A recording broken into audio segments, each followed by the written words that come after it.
আবু যর গিফারি ডাক দিয়ে বললেন, আলী পাথর হাতে নিয়ে সামনে চলো, জলদি করে রওনা দেই চলি। আরে আলী চলো চলো সামনে যাও। কোন দিকে? মুহাম্মদ নবীর বাড়ি। তুমি শুধু পাথর মাইরা আমারে দেখায় দিবা। হযরত আলী রাদিয়াল্লাহু তাআলা এবার সামনে সামনে যায়, আগে আগে যায়। আর আবু যর গিফারি রাদিয়াল্লাহু তাআলা পিছে পিছে হযরত আলীকে ফলো করতেছেন। এবার যখন বাজান হযরত আলী সামন দিকে চলে গেলেন, সামন দিকে যাইয়া ডাইন বাম দিকে নজর দিয়া এবার হযরত আলী আস্তে করে ডাইন দিকে যখন পাথর ছুঁড়ে মারলেন, হযরত আবু যর গিফারি পিছন থেকে বুঝে নিলেন এই দিকে মুহাম্মদ নবীর বাড়ি হবে। ওই দিক দিয়া মাইকিং করতেছে আবু জাহেলের পক্ষ থেকে, মুহাম্মদের চেহারা কেউ দেখবা না, মুহাম্মদ একটা বাজে লোক, মুহাম্মদের চেহারা দেখবা না, মুহাম্মদ একটা পাগল লোক, মুহাম্মদের কাছে কেউ যাইবা না। এদিক দিয়ে আবু যর গিফারি যখন হযরত আলীর পাথর মারা দেখলেন, আমার বন্ধুগণ দিক নির্ণয় করে উনি বুঝে ফেললেন এই দিকে মুহাম্মদ নবীর বাড়ি। হযরত আলী চলে গেলেন। এবার আবু যর গিফারি চলে গেলেন গলির ভিতরে তাড়াতাড়ি, একেবারে যাইয়া খুঁজে পাইলেন মুহাম্মদ নবীর বাড়ি। মুহাম্মদ নবীর বাড়ি পাওয়ার পর এবার হযরত আলী রাদিয়াল্লাহু তাআলা দেখানো মোতাবেক হযরত আবু যর গিফারি মুহাম্মদ নবীর বাড়ির কাছে যায়, ঘরের কাছে যাইয়া বাজানের দরজার কাছে পর্দা ঝুলানো। আল্লাহ নবীর সাহাবী আবু যর গিফারি এখন ইসলাম কবুল করেন নাই। আমার ভাইরা আবু যর গিফারি পর্দাটা সরাইলেন। পর্দাটা সরানোর পর আবু যর গিফারি ডাইরেক্ট নবী মুহাম্মদের চেহারার দিকে তাকাইলেন। আবু যর গিফারি মুহাম্মদ নবীর চেহারা দেখে চিৎকার দিয়ে বলে, কে বলেছে নবী মুহাম্মদের চেহারা ভালো না? কে বলেছে মুহাম্মদ নবী সন্ত্রাসী? কে বলেছে মুহাম্মদ নবী পাগল? আরে মক্কাবাসী, মুহাম্মদ নবীর চেহারা এত সুন্দর, এই সুন্দর চেহারার মানুষটা কোনোদিন পাগল হতে পারে না। তোরা আমায় বাধা দিয়ে রাখতে পারলি না। আবু যর গিফারি রাদিয়াল্লাহু তাআলা আনহু মুহাম্মদ নবীকে জড়িয়ে ধরলেন। মুহাম্মদ নবী ডাক দিয়ে বলতেছেন, আবু যর গিফারি তুমি কেন নিজে চাই তোমার কপালে তুমি দুঃখ টেনে আনতেছো? এইটা যদি আবু জাহেল উতবা সাইবা জানতে পারে তোমার উপরে স্টিম নির্যাতনের স্টিম রুলার চালু হবে। অনুরোধ করবো বাজান কেউ কারো দিকে তাকাইবেন না। দেখেন তো দেখি হাকিকতান এক ফোঁটা চোখের পানি আপনি ফালাইতে পারেন কিনা নবীর মহব্বতে। কান্না না আসলেও কান্নার ভান ধরবেন, কান্নার অভিনয় করেন, আমার আল্লাহ মাফ করে দিবেন বাজান। মুহাম্মদ নবী সাল্লাল্লাহু আলাইহি সাল্লামের চেহারা দেখার পর আবু যর গিফারি ডুকরে ডুকরে কান্দার ডাক দিয়ে বলে, আহারে এই চেহারাটার মধ্যে তায়েফের ছেলেরা কেমন করে পাথর মেরেছিল, এই চেহারাটার মধ্যে কেমনে তায়েফের ছেলেরা পাথর মারলো, এই চেহারার মানুষটাকে কেমনে মানুষরা এইভাবে পাগল পাগল বলে আঘাত করে, আমার তো বুঝে আসে না। আল্লাহ নবী ডাক দিয়ে বললেন, আবু যর গিফারি তুমি কি আমি নবী মুহাম্মদকে অনেক ভালোবাসো? আবু যর গিফারি তাৎক্ষণিকভাবে ডাক দিয়ে বলে ফেললাম, এতদিন এরকম ভালোবাসি নাই, আজকে দেখার পর বলে দিতেছি আমার কাছে আমার মায়ের চাইতে বাবার চাইতে এমনকি দুনিয়ার সব চাইতে আপনি নবী সব চাইতে মূল্যবান। আল্লাহর নবীর চেহারা দিকে আবু যর গিফারি একটু কালক্ষেপণ করলেন না, চোখের পানি ছেড়ে দিয়ে কালেমা পড়ে মুসলমান হয়ে গেলেন। আবু যর গিফারি রাদিয়াল্লাহু তাআলা আনহুকে আল্লাহর নবী বুকে জড়ায় ধরে আল্লাহ নবী ডাক দিয়ে বলেন, আবু যর গিফারি রে, আমি নবী তোমাকে ওয়াদা দিয়ে দিতেছি, শুধু আমার সাথে উসমান, আবু বকর, আলী জান্নাতে যাবে না, তাদের সাথে তুমিও আমি নবীর সাথে জান্নাতে যাইবা।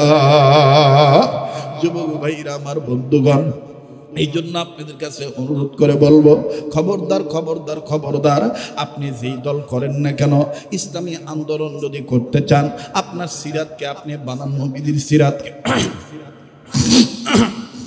আপনার আদর্শকে আপনি নবীদের আদর্শে আদর্শবান বানান। আপনি আপনার চরিত্রকে মুহাম্মদ সাল্লাল্লাহু আলাইহি সাল্লামের চরিত্র দিয়ে গঠন করেন। আপনার রাজনীতি বিশ্ব নেতার রাজনীতি দিয়ে করেন। আমাদের বড় ভাই মাওলানা মুফতি ফজলুর রশিদ সাহেব উনি আমাকে আপনাকে যে মেসেজটা দিয়ে গেলেন ওনার কথার সাথে আমি মিল করি, কিন্তু কথাটা অ্যাড করে আপনাদের কাছে দাওয়াতটা পৌঁছে দিচ্ছি। আরে ভাই, আরে বাবাজি, নবী মুহাম্মদ সাল্লাল্লাহু আলাইহি সাল্লামকে আপনি আদর্শ নেতা মানেন। আমার নেতা, তোমার নেতা বিশ্ব নবী মুস্তাফা।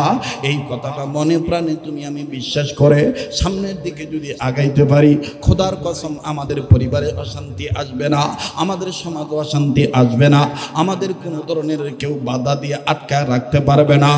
ইনশাআল্লাহ ইসলামের জয় হবেই হবে। কথা বলেন ঠিক কিনা?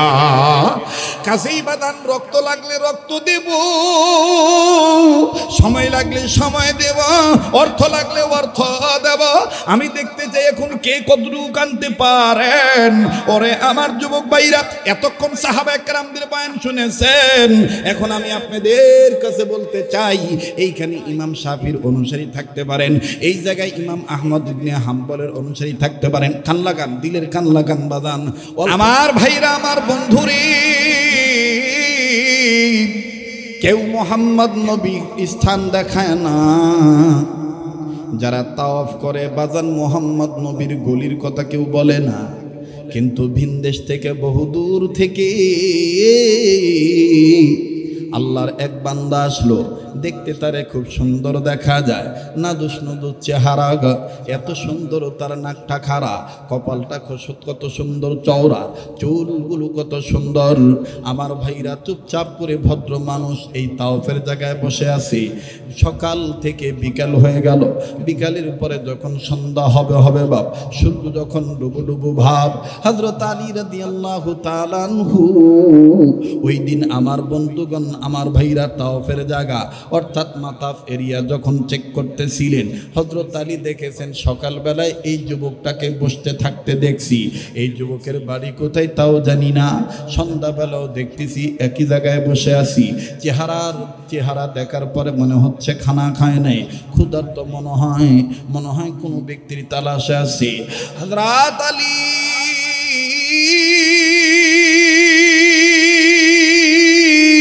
আস্তে করে লোকটার কাছে যাইয়া ডাক দিয়ে বলে, ভাই তোমাকে সকালেও দেখছি এক জায়গায় বসাও, বিকাল বেলাও দেখলাম এক জায়গায় বসা, আবার সন্ধ্যা গনিয়ে আসতেছি এখানেও দেখতেছি একই জায়গায় বসাও। ভাইজান তুমি মনে হয় কোনো কিছু খাও নাই? বলে না, আমি ঠিকই ধরেছেন, আমি ক্ষুধার্ত, আমি খাইনি। হযরত আলী ডাক দিয়ে বলে, মনে যদি কিছু না নেন আমার দাওয়াত গ্রহণ করেন, আমার বাড়ির মেহমান হইয়া যান। ছেলেটা ডাক দিয়ে বলল, যুবক ডাক দিয়ে বলল, কোনো সমস্যা নেই, আমি আপনার বাড়ির মেহমান হয়ে গেলাম। এবার বাড়িতে নিয়ে যাওয়ার পরে দস্তরখানা যখন বিছিয়ে দেওয়া হলো, খাবার পরিবেশন করা হলো, খানা খাওয়া যখন শেষ হয়ে গেল, হযরত আলী ডাক দিয়ে বলতেছেন, যান আপন জায়গায় চলে যান, আমার মাকসাদ ছিল আপনাকে খাওয়ানো, আপনার মেহমানদারি করানো, যান এখন আপনি যেতে পারেন। এবার আমার বন্ধুগণ যুবক চলে গেলেন। ওই রাত্র যখন আমার বাইরা শেষ হয়ে গেল, হযরত আলী রাদিয়াল্লাহু তাআলা আনহু পরের দিন আবার সন্ধ্যাবেলায় ওই একই জায়গায় যখন হযরত আলী নজর দিলেন, নজর করে দেখতেছেন ওই বালক, ওই যুবক ওই জায়গায় বসে আছেন। হযরত আলী বলে, ব্যাপার কি? গতকালকেও যেখানে বসা ছিল আজকেও দেখতেছি ওখানে বসা আছে, যাই তো দেখি ব্যাপার কি, ঘটনা কি।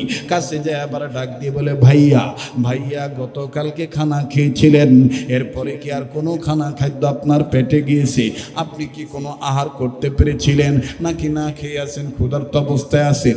বলে, হ্যাঁ আমি ক্ষুধার্ত অবস্থায় আছি, আপনি খাওয়াইছেন, এরপরে আর কোনো খানা খাদ্য পাইনি। বলে, তাইলে আপনি আজকে আমার বাড়ির মেহমান হয়ে যান, আজকে আমার বাড়ির দাওয়াত গ্রহণ করেন। এবার বাজান রে, এই যুবক ডাক দিয়ে বলতেছেন, ও বাড়িওয়ালা, ও দাওয়াত দেনওয়ালা, আমি আপনার পরিচয়টা জানতে চাই, আপনার নাম কি আপনি বলেন না? হযরত আলী ডাক দিয়ে বললেন, আমার নাম আলী। যুবক ডাক দিয়ে বলে, কোন আলী? তুমি কি সেই আলী, তুমি কি ফাতেমার স্বামী, তুমি কি রাসূলুল্লাহর মেয়ের জামাই? হযরত আলী বলে, মুখ দিয়ে কয় না, আতঙ্ক, মানে এখন কথা বলা দেখলেও ঝামেলা। মুসলমান ভাইরা আমার বন্ধু খুব খেয়াল করবেন। হযরত আলী বলে, হ্যাঁ আমি সেই হযরত আলী। কষ্ট হচ্ছে নাকি আপনার? দুইটা সামঞ্জস্য রেখে আপনাদেরকে বিদায় দেবো ইনশাআল্লাহ।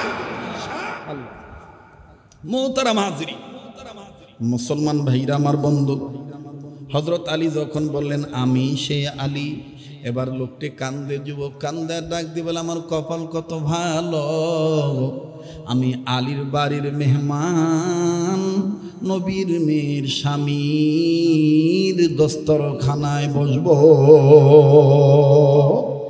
এবার হযরত আলী বলতেছে, আমার পরিচয় জানলেন, আপনার পরিচয় পরে আমি জানবো,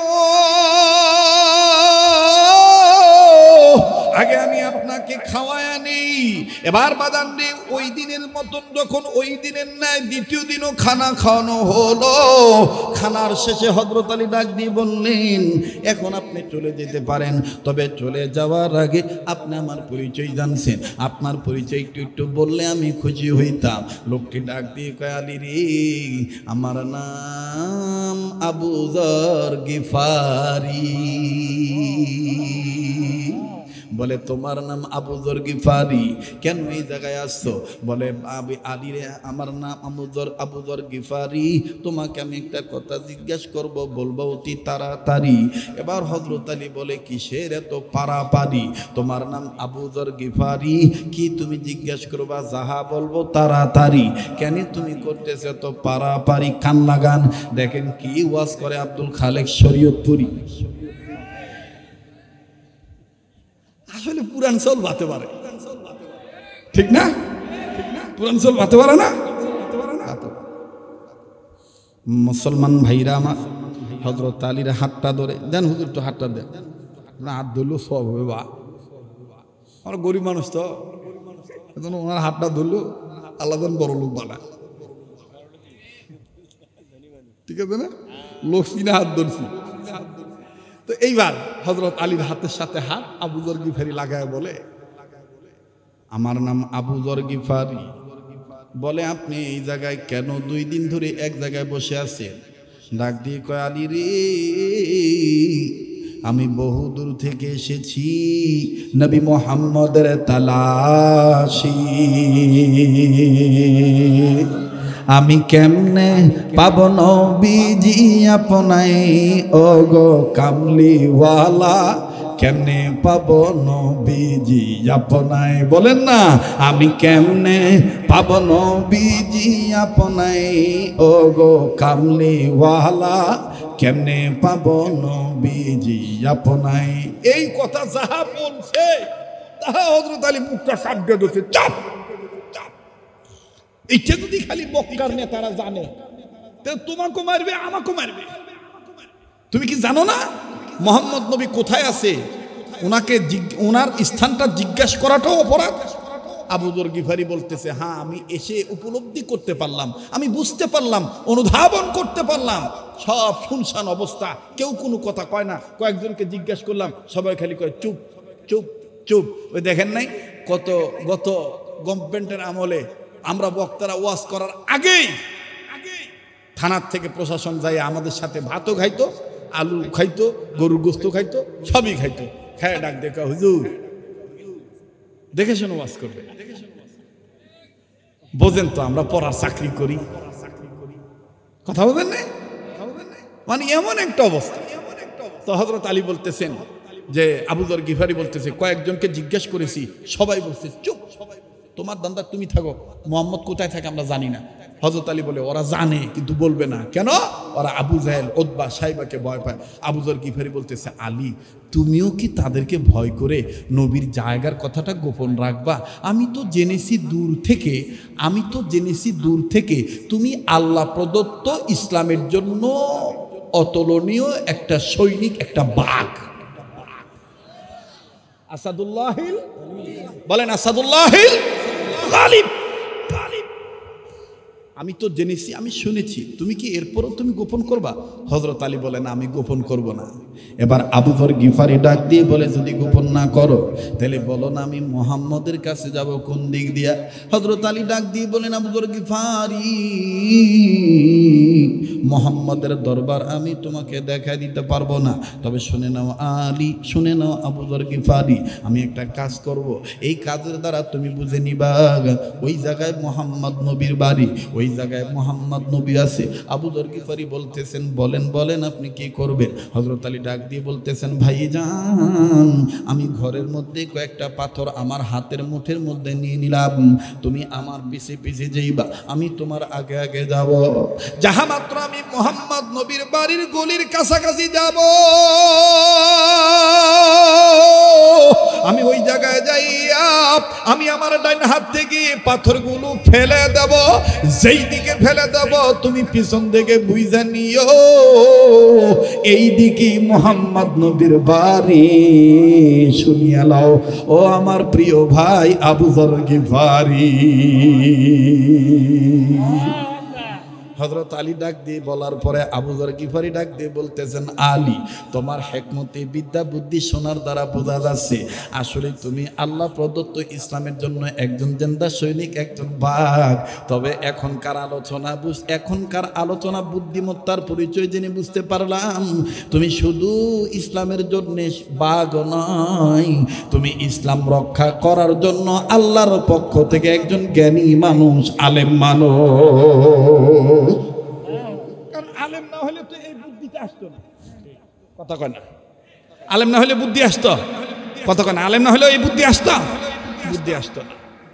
মুসলমান ভাইরা আমার বন্ধু, ইতিমধ্যেই আবু জাহেল আবার মাইক বের করে দিয়েছে, ভাইয়া চলে যাস না রে ভাই, দুই একজন ওঠাউটি করতেছো দেখতেছি সবাই, না আপনারা আবার মন খারাপ করেন না, আমি জোর করে বলবো, পায়ে হাত দিয়ে বলবো বসে থাকো, এই পাগলের সাথে দোয়া কইরা যাইও, এই পাগলের সাথে দোয়া করলে তুমি ঠকবা না, এই চেহারাটার দিকে তাকাইলে তুমি ঠকবা না।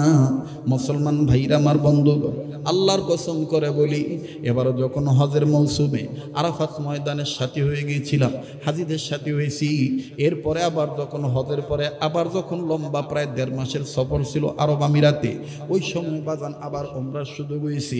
আল্লাহর কসম করে বলি বাজান, কাবা ধরার সুযোগ আল্লাহ করে দিয়েছেন।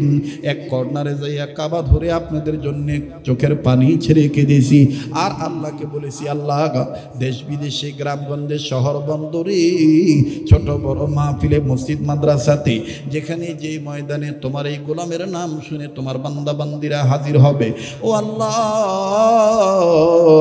তোমার এই গোলামের চেহারার দিকে যারা তাকাবে তারা যখন মাহফিল শেষে আমার সাথে দোয়ায় হাত তুলবে, আল্লাহ তোমার ভান্ডারে কোনো কিছুর অভাব নাই, মাবুদ আমি কাবা ধরা লোকটা তোমার দরবারে বলতেছি, আমার ওই ভাই বাবা ধনী গরিব যারাই আসবে ছোট বড় প্রত্যেকের মনের আশা নেক আশা তুমি পূরণ করে দিও।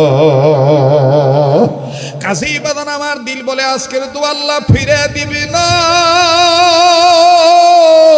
আজকের দোয়া আল্লাহ কবুল করবেন, মালিকের ভান্ডারে কোনো কিছুর অভাব নাই। আবু যর গিফারি ডাক দিয়ে বললেন আলী, পাথর হাতে নিয়ে সামনে চলো, জলদি করে রওনা দেই চলি। আরে আলী চলো চলো সামনে যাও, কোন দিকে মুহাম্মদ নবীর বাড়ি তুমি শুধু পাথর মাইরা আমারে দেখায় দিবা। হযরত আলী রাদিয়াল্লাহু তাআলা এবার সামনে সামনে যায়, আগে আগে যায়, আর আবু যর গিফারি রাদিয়াল্লাহু তাআলা পিছে পিছে হযরত আলীকে ফলো করতেছেন। এবার যখন বাজান হযরত আলী সামন দিকে চলে গেলেন, সামন দিকে যাইয়া ডাইন বাম দিকে নজর দিয়া এবার হযরত আলী আস্তে করে ডাইন দিকে যখন পাথর ছুঁড়ে মারলেন, হযরত আবু যর গিফারি পিছন থেকে বুঝে নিলেন এই দিকে মুহাম্মদ নবীর বাড়ি হবে। ওই দিক দিয়া মাইকিং করতেছে আবু জাহেলের পক্ষ থেকে, মুহাম্মদের চেহারা কেউ দেখবা না, মুহাম্মদ একটা বাজে লোক, মুহাম্মদের চেহারা দেখবা না, মুহাম্মদ একটা পাগল লোক, মুহাম্মদের কাছে কেউ যাইবা না। এদিক দিয়ে আবু যর গিফারি যখন হযরত আলীর পাথর মারা দেখলেন, আমার বন্ধুগণ দিক নির্ণয় করে উনি বুঝে ফেললেন গেলেন এইদিকে মোহাম্মদ নবীর বাড়ি। হযরত আলী চলে গেলেন এবার আবু যর গিফারি চলে গেলেন গলির ভিতরে তাড়াতাড়ি, একেবারেই যাইয়া খুঁজে পাইলেন মোহাম্মদ নবীর বাড়ি।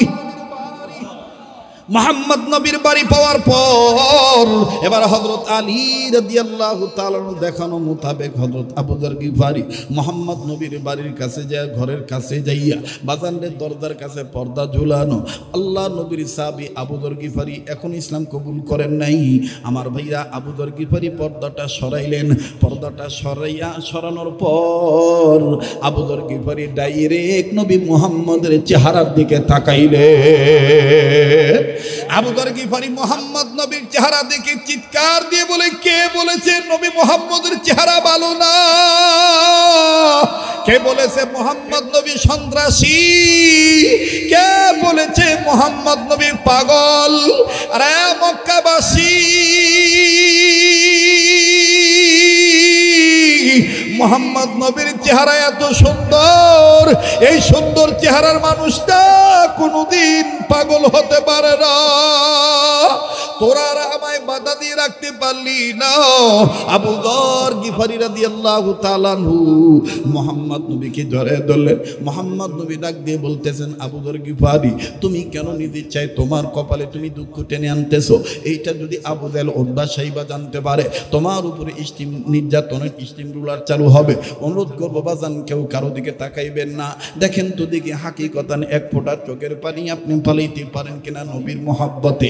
কান্না না আসলেও কান্নার ভান ধরবেন, কান্নার অভিনয় করেন, আমার আল্লাহ মাফ করে দিবেন বাজান। মোহাম্মদ নবী সাল্লাল্লাহু আলাইহি সাল্লামের চেহারা দেখার পর আবু যর গিফারি ডুকরে ডুকরে কান্দার ডাক দিয়ে বলে, আহারে এই চেহারাটার মধ্যে তায়েফের ছেলেরা কেমন করে পাথর মেরেছিল, এই চেহারাটার মধ্যে কেমনে তায়েফের ছেলেরা পাথর মারলো, এই চেহারার মানুষটাকে কেমনে মানুষরা এইভাবে পাগল পাগল বলে আঘাত করে, আমার তো বুঝে আসে না। আল্লাহ নবী ডাক দিয়ে বললেন, আবু যর গিফারি তুমি কি আমি নবী মুহাম্মদকে অনেক ভালোবাসো? আবু যর গিফারি তাৎক্ষণিকভাবে ডাক দিয়ে বলে ফেললেন, এতদিন এরকম ভালোবাসি নাই, আজকে দেখার পর বলে দিতেছি আমার কাছে আমার মায়ের চাইতে বাবার চাইতে এমনকি দুনিয়ার সব চাইতে আপনি নবী সব চাইতে মূল্যবান। আল্লাহর নবীর চেহারা দিকে আবু যর গিফারি একটু কালক্ষেপণ করলেন না, চোখের পানি ছেড়ে দিয়ে কালেমা পড়ে মুসলমান হয়ে গেলেন। আবু যর গিফারি রাদিয়াল্লাহু তাআলা আনহুকে আল্লাহর নবী বুকে জড়ায় ধরে আল্লাহ নবী ডাক দিয়ে বলেন, আবু যর গিফারি রে, আমি নবী তোমাকে ওয়াদা দিয়ে দিতেছি, শুধু আমার সাথে উসমান, আবু বকর, আলী জান্নাতে যাবে না, তাদের সাথে তুমিও আমি নবীর সাথে জান্নাতে যাইবা। যুবক ভাইরা আমার বন্ধুগণ, এই জন্য আপনাদের কাছে অনুরোধ করে বলবো, খবরদার খবরদার খবরদার, আপনি যেই দল করেন না কেন, ইসলামী আন্দোলন যদি করতে চান, আপনার সিরাতকে আপনি বানান নবীদের সিরাতকে, আপনার আদর্শকে আপনি নবীদের আদর্শে আদর্শবান বানান। আপনি আপনার চরিত্রকে মুহাম্মদ সাল্লাল্লাহু আলাইহি সাল্লামের চরিত্র দিয়ে গঠন করেন। আপনার রাজনীতি বিশ্ব নেতার রাজনীতি দিয়ে করেন। আমাদের বড় ভাই মাওলানা মুফতি ফজলুর রশিদ সাহেব, উনি আমাকে আপনাকে যে মেসেজটা দিয়ে গেলেন, ওনার কথার সাথে আমি মিল করি, কিন্তু কথাটা অ্যাড করে আপনাদের কাছে দাওয়াতটা পৌঁছে দিচ্ছি। আরে ভাই, আরে বাবাজি, নবী মুহাম্মদ সাল্লাল্লাহু আলাইহি সাল্লামকে আপনি আদর্শ নেতা মানেন। আমার নেতা, তোমার নেতা বিশ্ব নবী মুস্তাফা। এই কথাটা মনে প্রাণে তুমি আমি বিশ্বাস করে সামনের দিকে যদি আগাইতে পারি, খোদার কসম আমাদের পরিবারে অশান্তি আসবে না, আমাদের সমাজে অশান্তি আসবে না, আমাদের কোনো ধরনের কেউ বাধা দিয়ে আটকায় রাখতে পারবে না। ইনশাআল্লাহ ইসলামের জয় হবেই হবে। কথা বলেন ঠিক কিনা? কাছেই বাদান, রক্ত লাগলে রক্ত দেব, সময় লাগলে সময় দেব, অর্থ লাগলে অর্থ দেব। আমি দেখতে চাই এখন কে কতটুকু আনতে পারেন। ওরে আমার যুবক ভাইরা, এতক্ষণ সাহাবা একরামদের বয়ান শুনেছেন, এখন আমি আপনাদের কাছে বলতে চাই, এইখানে ইমাম শাফির অনুসারী থাকতে পারেন, এই জায়গায় ইমাম আহমদ ইবনে হাম্বলের অনুসারী থাকতে পারেন। কান লাগান, দিলের কান লাগান বাদান। অল্প সময়ের মধ্যে আমি কথা ফিনিশিং দিয়ে দোয়া করে বিদায় হয়ে যাব। এই জায়গায় বাদান ইমাম মালিক রহমাতুল্লাহ অনুসারী হইতে পারেন। এই জায়গায় আমি আপনি কেউ ইমাম আজম আবু হানিফা রহমতুল্লাহ অনুসারী হতে পারি, যারা মাযহাব মানি। আমার বন্ধুগণ, পৃথিবীতে আসলেই তো মাযহাব হলো চারটা। কথা বলেন কয়টা? এই চার মাযহাবের চার ইমাম সাহাবায়ে কেরামদের পর বাবাজি তাবিঈনগণ, এরপরে আইম্মায়ে মুজতাহিদগণ, তারা নবী মুহাম্মদ সাল্লাল্লাহু আলাইহি সাল্লামের আদর্শকে নকল করেছিলেন। আজকে আমার পোশাকের মধ্যে নবীর আদর্শ নাই, আজকে আমার খানার মধ্যে নবীর সুন্নত নাই, আজকে আমার চেহারার মধ্যে নবীজির নূর নাই, আজকে আমার কথাবার্তার মধ্যে নবীজির সিরাত নাই। আরে বাবাজি, লম্বা করব না, অতি সংক্ষেপ একটা ঘটনা শুনেই। হযরতে ইমাম শাফি রহমাতুল্লাহ আলাইহি, প্লিজ অনুরোধ করব সামনে দিয়ে কেউ হাঁটবেন না। আমার বন্ধুগণ, আমার ভাইরা খুব খেয়াল করবেন বাজান, অনুরোধ করে বলতেছি, কেউ ডাইনে থেকে কাউকে বামে আসতে দিবেন না, আমার নজরের সামনে যেন না পড়ে। আর বাম থেকে কেউ ডাইন দিকে আসতে দিবেন না, একটু খেয়াল করবেন বাবা, ওলি আল্লাহ হয়ে যাবেন। একটু তাকান, আমার দিক তাকান, দিলের কান লাগায় কথাগুলো শোনেন। ইমাম শাফি রহমাতুল্লাহি আলাইহি, আমার বন্ধুগণ, রাত্রিবেলায় ঘুমের ঘরে তিনি ঘুমাইছেন। এবার যখন ঘুমের ঘরে ঘুমাইছেন, তিনি স্বপ্নে দেখতেছেন নবী মুহাম্মদ সাল্লাল্লাহু আলাইহি সাল্লাম হাজির হয়ে গেছে। ইমাম শাফি রহমাতুল্লাহি আলাইহি নবী মুহাম্মদকে ডাক দিয়ে বলতেছেন, আসসালাতু ওয়াসসালামু আলাইকা ইয়া রাসূলুল্লাহ, আসসালাতু ওয়াসসালামু আলাইকা ইয়া হাবিবাল্লাহ। এখন প্রশ্ন করতে পারেন, মাওলানা আপনি কি নবীকে স্বপ্ন দেখতে পারি? হ্যাঁ পারবো। শুনে নেন, কি আমল করলে পারবেন? শুধু নবীজির আন্দোলন করলেই হবে না, ওটা তো আপনি শারীরিক, আপনি মেহনত করবেন, কিন্তু জবানি একটা মহব্বত করবেন। সেই জবানি মহব্বত হলো চলতে ফিরতে উঠতে বসতে সব সময় নবীজির দুরূদ শরীফ পাঠ করবেন। বড় দুরূদ যদি না পড়তে পারেন, কমাস কম সাল্লাল্লাহু আলাইহি ওয়াসাল্লাম বলবেন। বলেন না সাল্লাল্লাহু আলাইহি ওয়াসাল্লাম, সাল্লাল্লাহু আলাইহি ওয়াসাল্লাম, সাল্লাল্লাহু আলাইহি ওয়াসাল্লাম। মুহতারাম হাজরিন, ইমাম শাফি রাহমাতুল্লাহ আলাইহির জীবনীতে পাওয়া যায়, আল্লাহর ওলি প্রতিদিন ঘুমানোর সময় কমপক্ষে 1000 বার দুরূদ শরীফ পাঠ করে ঘুমাইতেন। সেই ইমাম শাফি রহমাতুল্লাহি আলাইহি দুরূদের আমলের বরকতে, সুন্নতের পুরাপুরি ইত্তেবা করার কারণে নবী মুহাম্মদকে যখন স্বপ্ন দেখলেন, এবার আল্লাহর নবী সালামের জবাব দেওয়ার পরে বলে, ইমাম শাফি রে, আমি এমনি তোমার ঘরে আসি নাই, আমি তোমার কাছে আসছি বর্তমান জামানায় জালিম যে জুলুম করতেছে, মাজলুম আমার একজন ওয়ারিস, আমাদের প্রতি নবীদের ওয়ারিস, আমাদের প্রত্যেকটা নবীদের ওয়ারিস, ওয়ারাসাতুল আম্বিয়া ইমাম আহমদ ইবনে হাম্বলকে কারাগারের মধ্যে যেইভাবে আটকায় রাখছি, আমি তোমাকে বলে দিচ্ছি ইমাম শাফি, আমার পক্ষ থেকে ইমাম আহমদ ইবনে হাম্বলের কাছে খবরটা পৌঁছে দিও। ইমাম আহমদ ইবনে হাম্বল যেন মন না ভাঙ্গে, তাকে জানায় দিও তিনি হকের উপর অটল আছে। আল্লাহু আকবার বলে। ইমাম শাফি রহমাতুল্লাহি আলাইহি আর ওই রাত্রে ঘুমাইতে পারলেন না। আল্লাহু আকবার। উনি দ্রুত গতিতে উঠিয়া বাজানো আবার নতুন করে উযু বানাইয়া উনি তাহাজ্জুদের আমল শেষ করার পর ফজর নামাজ পড়ার পরে ওনার নিকটবর্তী একজন খাদেমকে বললেন, আমার পক্ষ থেকে ইমাম আহমদ ইবনে হাম্বলের কাছে যাইয়া জেলখানায় যাইয়া খবরটা পৌঁছায় দিয়ে আসো। খুব খেয়াল করবেন, ইমাম আহমদ ইবনে হাম্বলের কাছে যে খবরটা পৌঁছে দেওয়ার জন্য একজন খাদেম গেছে। বাবা বাজান মনে রাখবেন, শেষ ভালো যায় সব ভালো তার। বলছেন নবী সরওয়ার, এখন আপনি যে হয়তোবা ঘুমাইবেন, কিন্তু মনে রাখবেন কার দোয়া কখন কবুল হবে এটা আল্লাহ পাক ভালো জানে, আমার আল্লাহ ছাড়া আর কেউ জানে না। এরে বাবাজি, কাহালুর বাইরা, বগুড়ার বাবারা, আপনারা প্রত্যন্ত অঞ্চলের মানুষ, ও বীরকেদার ইউনিয়নের বাপ ভাইরা, আপনারা তো জানেন ফসল কাটার পরে যদি আমি ঘরে না নিতে পারি, এর চাইতে বড় বেদনা আর কিছুই হতে পারে না। কথা বলেন ঠিক না বেঠিক? সন্ধ্যার পর থেকে গভীর রজনী পর্যন্ত বসে থাকলেন আর আমি মুসাফিরের সাথে দোয়া করে গেলেন না, দোয়াটা কবুল করাইতে পারলেন না। এর চাইতে পোড়া কপাইল্য হতবাগা আমি আর আপনি ছাড়া কেউ হতে পারি না। একটু নিজের বুঝান মন, কেন করো ছুটাছুটি? আমি তো আল্লাহকে পাওয়ার জন্য আসি, আমি তো নবীর আদর্শ বোঝার জন্য আসি। আরে বাবাজি, ইমাম শাফি রহমাতুল্লাহ আলাইহির পক্ষ থেকে একজন খাদিম যাইয়া ইমাম আহমদ ইবনে হাম্বলের কাছে যাইয়া সালাম দিয়ে ডাক দিয়ে বললেন, হযরত জি, আমাদের আপনার কাছে আমাদের পক্ষ থেকে, আমাদের মাধ্যমে ইমাম শাফির পক্ষ থেকে আপনার কাছে একটা খবর বলার জন্য আসছি। বলে কি খবর? বলে খবরটা হলো গত রাত্রে ইমাম শাফি নবী মুহাম্মদকে স্বপ্ন দেখছেন। নবীজি বলেছেন আপনি ইমাম আহমদ ইবনে হাম্বল ইসলামী আন্দোলনের সক্রিয় কর্মী, আপনি হকের পক্ষে আছেন।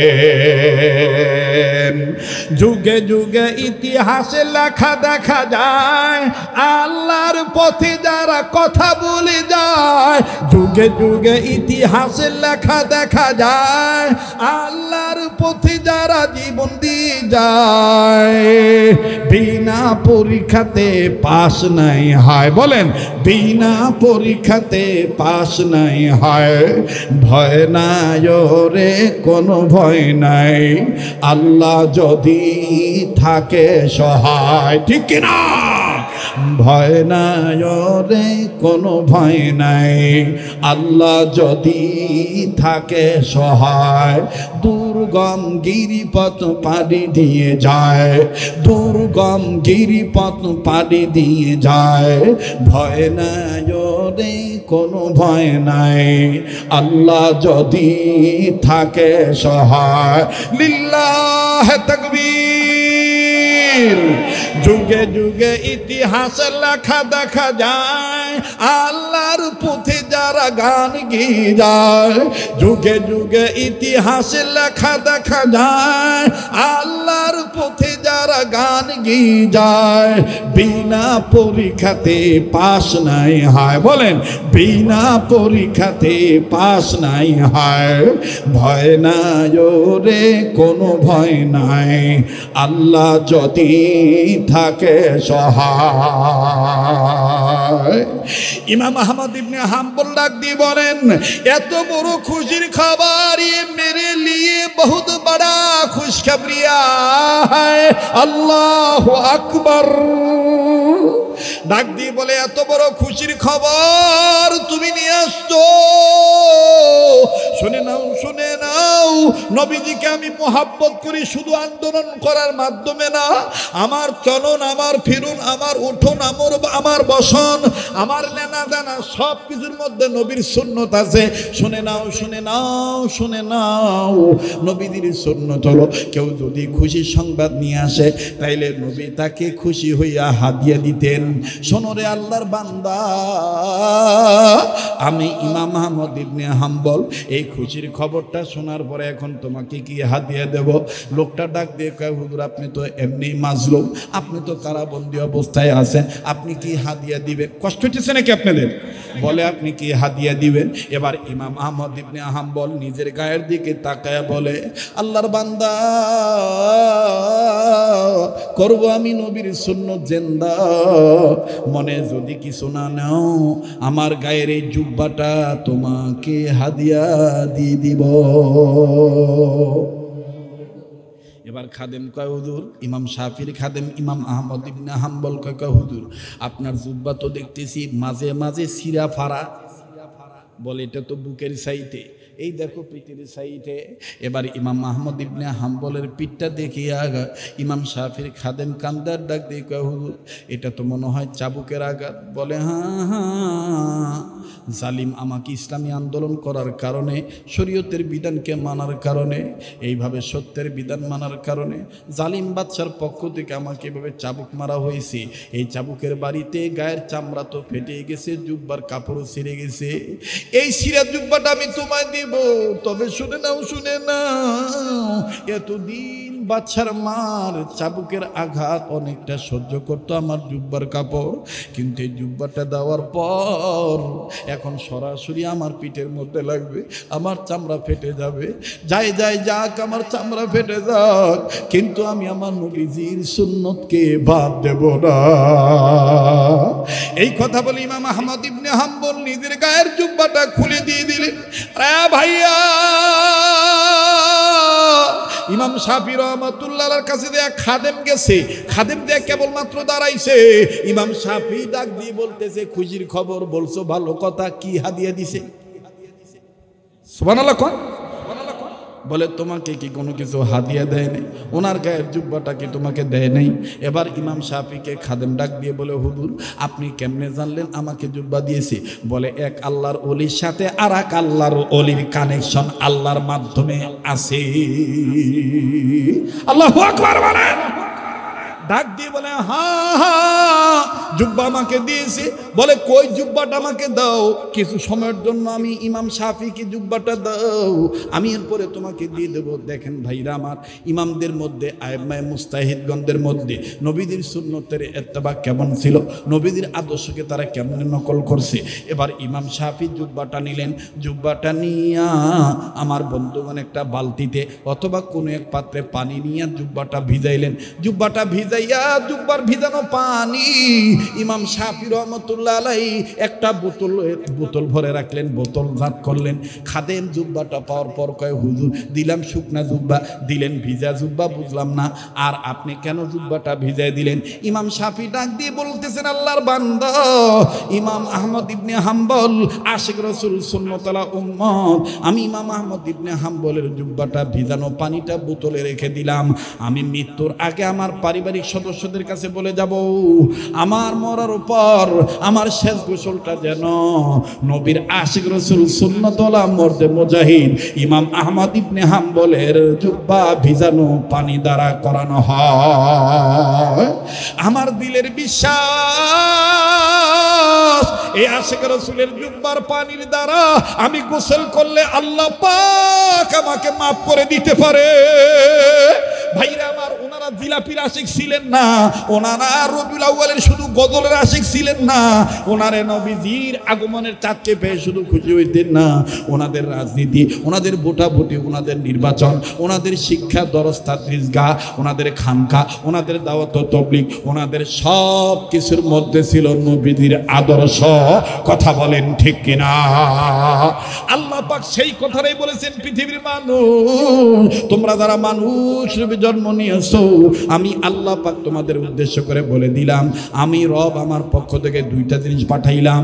ইয়া আইয়ুহান নাসু কাদ জাআকুম বুরহানুম মির রাব্বিকুম ওয়া আনজালনা ইলাইকুম নূরাম মুবিনা।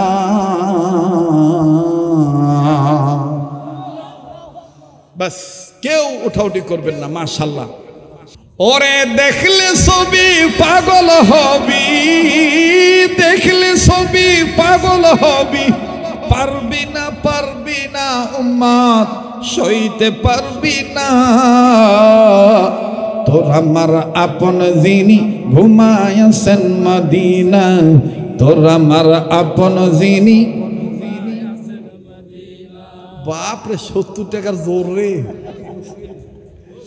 6000 হয়েছে না, খালি হোক হুজুর হোক না, সে ঝাঁকি বাপরে। দেখ যাই হোক, আল্লাহ কবুল করে। শোনেন, আমার এটা দায়িত্ব ছিল না, তারপর আপনাদের অবস্থা বুঝে একটু ব্যবস্থা নেওয়ার একটা পরামর্শ আসছে সভাপতি সাহেবের পক্ষ থেকে। এই মাহফিলটা হওয়াতে আপনারা খুশি না বেদা? অনেকে বিশ্বাস করে নাই যে আমি আসবো, কথা কয় না, অনেকেই বিশ্বাস করে নাই যে আমি আসবো। তো আগামীতে আমি যদি আবার আসি খুশি হবেন ইনশাল্লাহ। জান আমি ওয়াদা দিলাম, আমার স্নেহের মাওলানা HM মেহেদি হাসান সিদ্দিকী যদি যোগাযোগ ঠিক রাখে, আল্লাহ যদি আমাকে বাঁচায় রাখে, আগামীতে আমি আবার আসবো। তবে আমার অনুরোধ থাকবে, আবার আগামীতে আমার শ্রদ্ধেয় বড় ভাই মাওলানা মুফতি বজলুর রশিদ মিয়া ভাইকেও রাখা চাই। কথা বলেন ঠিক কিনা? আল্লাহ কবুল করেন, জোরে বলেন আমিন। কে করে দুই মলবি এক খেতার তলে সুদ পারে না, এলা ভুয়া কথা, ঠিক কিনা ভাই? মন থাকলে, মন ভালো থাকলেই হয়, ঠিক না? আমরা বড়দেরকে সম্মান করব, বড়রা আমাদেরকে স্নেহ করবে, আর বড় ছোটের মাঝে আমাদের মধ্যে যারা আলেম আছে আমরা তাদেরকে সম্মান করব, ঠিক কিনা বলেন? শ্রদ্ধা করব, নবীর উম্মতের কাতারে আমরা গণ্য হতে পারবো, ঠিক কিনা?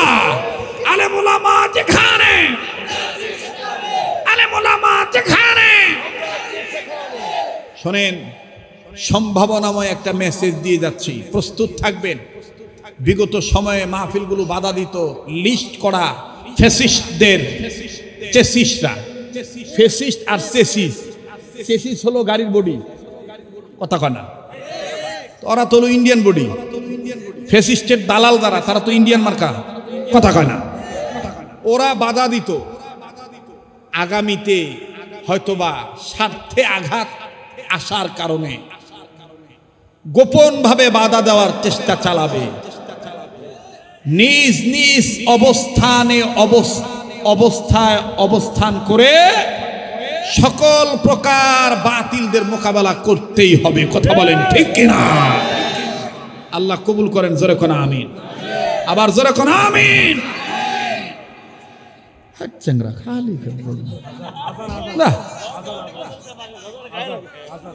হ্যাঁ, গজল শেষ হওয়ার পরেই আজান, তারপরেই মোনাজাত। তো কি প্রধান অতিথি বানান লাগতো রে বা। যাই হোক, তো দেখি তো ঘুমাইছেন না জাগ না আছেন, যদি আবার একটু তাকবীর দেন তো। লিল্লাহে তাকবীর, লিল্লাহে তাকবীর। আলো আল হাদিসের আলো, কোরআন হাদিস যেখানে, আলেম ওলামা যেখানে, নারায়ে তাকবীর। একটু জিকির করেন লা ইলাহা ইল্লাল্লাহ, জোরে লা ইলাহা, আরো জোরে লা ইলাহা ইল্লাল্লাহ, জোরে লা ইলাহা, লা ইলাহা ইল্লাল্লাহ, লা ইলাহা ইল্লাল্লাহ, লা ইলাহা ইল্লাল্লাহ, মুহাম্মাদুর রাসূলুল্লাহ সাল্লাল্লাহু আলাইহি ওয়াসাল্লাম।